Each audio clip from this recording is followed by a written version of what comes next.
Hello, and welcome to day 10 of Kaldheim Spoilers. Before I get into reviewing the cards, I just wanted to remind you to like, comment, and subscribe on this video. Also, if you go and follow me over on twitch.tv slash Jarvis underscore Moonbeam, and follow me on Twitter and Instagram underneath Jarvis underscore Moonbeam. I also do have a Discord if you want to join it. The link to it will be in the description of the video below. But now let's get into reviewing these cards. The first card today is Rootless EU, 3 and 2 green for a tree folk that is a 5/4. When it dies, search your library for a creature card with power or toughness 6 or greater, reveal it, put it into your hand, then shuffle your library. This card for the most part won't see a lot of play in any type of constructed format, Commander included. If you do go and play this in Limited, good news for you is unlike most other formats where you don't really have a lot of 6 power or 6 toughness creatures, there look to be about 12 to 15 options as it stands right now without all this previews being done that you could go and fetch and put into your hand. So you'd use it as a way to go and get your best creature that you go and get, the one that would get in the top end of your deck. So that's pretty nice. Other than that, it doesn't go right to the battlefield. It goes to your hand. No real reason to play this anywhere, but you're going to take it in Limited because it's a 5/4 beater. Next card is Frost Augur. It's a single blue mana for a snow human wizard that is a 1/2. For a snow mana, tap it, look at the top part of your library. If it's a snow card, you may reveal it and put it into your hand. This card I don't believe is going to be a card that is played in Limited simply because you have to draft around snow, and I don't know how easy it's going to be because it doesn't seem like there's that many snow options, even though it is a theme of the set. I think that this could be a card to go and get card advantage in a standard Snow Matters deck. Commander, probably not going to see play unless someone does make a Snow Matters Commander deck, but I think that this could see play in Standard. Rubbing Lights Valley is a snowland that enters the battlefield tapped, and as it enters, you choose a color. You could add 1 mana of the chosen color. This is a card that is perfect for Limited. It is a snowland that gives mana fixing. So, Limited play all day. With it going and only entering the battlefield tapped and then you have to choose a color, I don't see it in any other format. Kind of like Thriving Lands didn't really take off as much as I thought they would for Commander. I don't think this is going to take off either. Priest of the Haunted Dam, 1 and a black, Zombie Cleric is a 0/4. Tap it and sacrifice it. Target creature gets -X until end of turn, where X is the number of snowlands you control. Activate this ability only anytime you cast a sorcery. This card was sounding pretty decent until it got to the you could only activate it anytime you cast a sorcery. I would take this in Draft and in Limited because it does act as creature removal. Granted, it would only be small creature removal because, yet again, you have to hope that you get your snowlands, and unless you're playing sealed, you're probably not going to get enough to make this matter. I don't see it playing, because of it being a sorcery speed, I don't see it seeing play in any other format. Blessing of Frost, 3 and a green for a snow sorcery. Distribute X +1/+1 counters among any number of creatures you control, where X is the amount of snow mana spent to cast a spell. Then draw a card for each creature you control with power 4 or greater. As someone has brought up, this could simply be 4 mana, draw a card spell. Because even on something with 0 power, you could go and use 4 snow mana to go give it 4 +1/+1 counters and draw a card off of that single creature. I could see it being slotted into the Selesnya counters deck, +1/+1 counters deck, as another way to buff instead of playing Bozri Solidarity. Just because this gives you card advantage, and that deck tends to be a little bit more aggro that unless you get Great Henge out, you are struggling to keep cards in hand. So I think that this card could go and see play in Standard. Not in a tier 1 deck, but definitely a tier 2 deck, or tier 3 depending on how you want to rate it. This will probably also see play in Commander if someone has decided that they're going to go and use Snowlands as their mana base in Commander. So I can see it being played there as well. Battery Shield Warrior for 2 and a white has Boast 1 and a white. Creatures you control get +1/+1 until end of turn. Activate this ability only if this creature attacked this turn and once each turn. It's also a 2/2. I think that this is just a standard, not a standard play, a limited play. I don't think it's a standard play. I don't think it's a historic play. I don't think it's a commander play. But it's going to be a very good limited card because it's another way to go and spend mana and just buff your creatures that little bit. That can be all you need to get the win through. Immerstorm Predator. 2, a black and a red for a vampire dragon. That's a 3/3. Has flying, and whenever it becomes tapped, exile up to 1 target card from a graveyard and put a +1/+1 counter on Immerstorm Predator. Sacrifice another creature, it gains indestructible until end of turn, and tap it. So, this card is going to go and see play. I don't know if it's going to be main board play. It's almost good enough to be main board play, and it very well could see it in Standard if someone wants to go and try to bring Rakdos Sacrifice back. But this will be a sideboard play in Historic to go up against Sultai decks to deal with Urros in graveyards and other creatures in graveyards. The great thing about this is it's whenever it's tapped, so you attack with it, you could exile the creature. And since it's up to, you get the +1/+1 counter no matter what, even if there's no creatures in graveyards. You sacrifice the creature, it gets a +1/+1 counter and gains indestructible. Doesn't matter if there's no creatures in graveyards. So it grows itself, it can go and it protects itself as long as there's other creatures. I like this card and it's going to see play. I just don't know if it's good enough to see main board play, but it's going to definitely see sideboard play, and it's going to see commander play if in either a Dragon Matters deck or a Vampire Matters deck.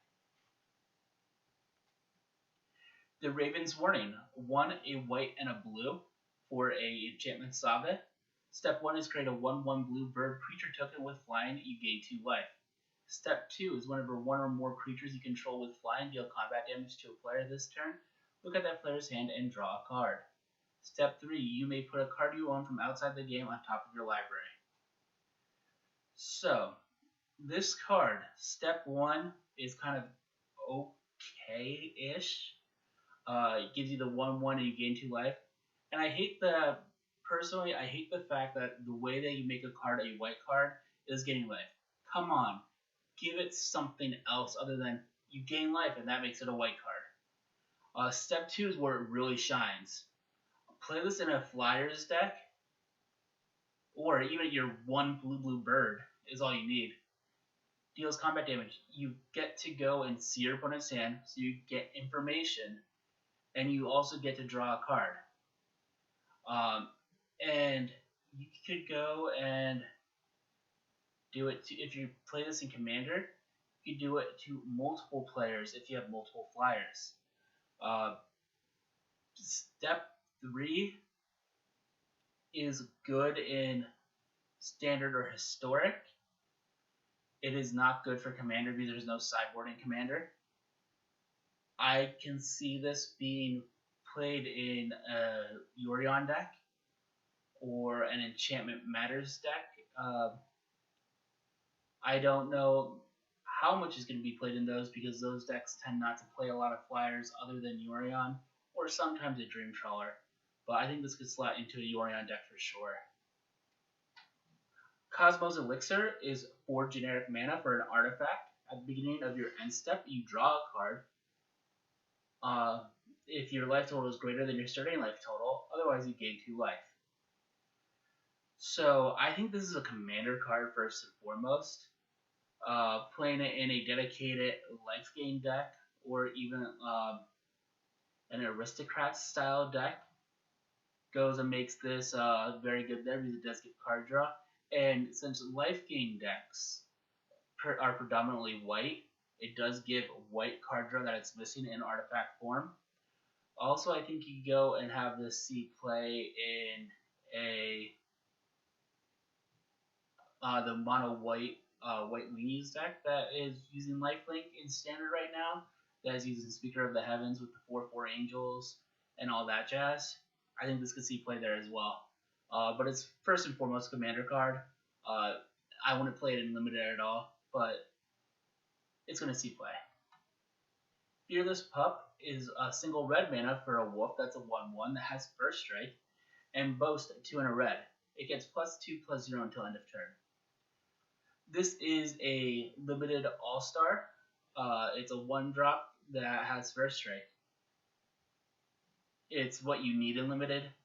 I don't see it being able to see play anywhere else, just because it doesn't do much else other than that. Sure, you could go and make it a 3/1, but a 3/1 with First Strike isn't really going to get you to where you want to be, especially considering you have to pay an extra 3 mana to make it that 3/1. Frenzied Raider is 1 and a red. It's a Demon Berserker that's a 2/2. And then whenever you activate a Boast ability, put a +1/+1 counter on Frenzied Raider. In Limited, if you make a Boast ability matter deck, you want to play this card. If someone makes a Boast matter deck in Standard, then this card is going to see play. Unless someone makes a Boast matter deck in Standard that is actually functional and competes well, I don't think this card is going to see play. But I'm glad that they made a card that gets a payoff for boasting. Horizon Seeker, 2 and a green.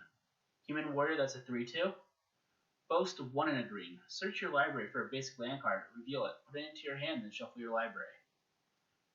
I'm not a huge fan because it only goes to your hand, not to the battlefield, but it is a common. In Limited, it is a mana fixer. In Standard, you have other cards for 3 mana that are going to get you lands to the library. Like you can just go and play Beanstalk. Get you a land to the battlefield. You just play Beanstalk Giant. You can play Cultivates. You can ramp in other ways there. But this is going to be a good mana fixer for Limited. Tyrite Sanctum. It's a land that taps for colorless mana. For 2 and tapping it, target legendary creature becomes a god in addition to its other types, and it gets a +1/+1 counter on it. 4 and tapping it, and then sacrificing it, you put an indestructible counter on target god. I'm kind of torn on this card. Part of me really doesn't like it at all. Because sure, you could go and make a creature control a god, and it gets a +1/+1 counter. And then you can make it indestructible, but since the indestructible is in the form of a counter, then Heartless Act, it just can remove that counter and you go kill that creature anyway, and you just lost 4 mana and a land to a 2 mana counter removal spell. I don't know if it's playable. If there's a God's deck that shows up, like a Legendary Creatures Matters deck or a God's deck, maybe it sees play there. A God's Matter in Commander deck, this for sure will see play. I just don't see it seeing play in Standard. I don't think it really cuts it. Sabella, Ice Shaper, 1 a red and a green for a Legendary Snow Troll Warrior. That is a 2/4. 3 and tap it. Create a colorless snow artifact token named Icy Manalith that taps. That it has tap, add 1 mana of any color. For 6 a red and a green, you tap it. Look at the top 4 cards of your library. You may cast a spell from among them without paying its mana cost. Put the rest on the bottom of your library in a random order. I do not like this card. I think this card is fine in Limited because it is a 2/4 for 3 mana. That there are times in Limited where you need to go and you just have extra mana that you need to go and dump into something, so it's a mana dump there. I think it's too slow for Standard, Historic, or Historic. You're not really going to want to spend 3 mana to get 1 mana back in those formats, unless you're getting a land to go and ramp up. But you're not going to want that on your creature that has to wait a turn. You're going to want it to be a one-time 3 mana and not having to wait to go and do it. And then it's essentially 6 mana to get that 1 mana back for the first time. And then the 8 mana and tapping it to only get 1 of those spells. then you're putting the rest on the bottom of your library in a random order. Unless one of those spells ends up being like Ultimatum or an Ugin, and you're playing this in standard, it's not going to be worth it. The only way that they would have been able to make this card playable is if they made that 8 mana drop, so it didn't go and cost to tap it, or maybe if they gave this Vigilance, it might have been playable. I've gotten a lot of heat for this from friends because they think that this is a good commander card. I don't think this is a good card for commander, but I do think that this is a card that you could have fun building a commander deck around for a casual format at a lower powered table where you put in a bunch of big beaters that you spending that 8 mana really isn't you losing that much stuff. Kind of like how you make a Eureka deck, big spells matter, or a Mael deck, big creatures matter. You do the same thing with Svella. I just don't think it's good. I won't be playing it. Not just because I'm not a fan of Gruul, but just because I don't think it's a good card and I want to play good cards. And the last card today is Graven Lore. 3 and 2 blue for a snow instant. You scry X, where X is the amount of snow mana spent to cast a spell. Then you draw 3 cards. So, in constructed formats and Commander, almost every time this is going to be a scry 5, draw 3. And it's at instant speed. I don't know if this will see play because the only 2 card draw spells that cost more than like 2 mana to go and see play are Into the Story, where you wait until your opponent's milled enough cards, and if it has 8 cards in their graveyard, to go and pay 4 to draw 4, or if you're paying the spell side of Seagate Restoration, where you're paying 7 mana to go and draw a card, but yet most of the time you're doing that when you're desperate and you have no other mana. And that has a land, so it gives that ability on the backside that it could be a land instead of a spell. The scrying 5 and drawing 3 is really nice because you could go and dig through 1/12 of your library, essentially. A lot of times it's even more than that because it's later in the game that it could be even that you're digging through 10% of your library or 20% of your library to go and get the card you need to go and play it. I don't know if it's going to see play. It will most likely see more play in Commander for like fringe decks that just care about scrying or drawing cards, like the Commander from Commander Legends, that if you would scry, you draw that many cards instead, because then this becomes draw 5 and then draw 3, so you draw 8 cards. That is a good return on investment. I just don't see it seeing play anywhere else. I struggle to see it seeing play in Standard, but I do like the card. I just don't think it's good enough. I wish it was though. But with this card being the last card that was unveiled today, what do you guys think? What did I get right? What did I get wrong? What don't you agree with? Let me know. Leave a comment below. Have a good day.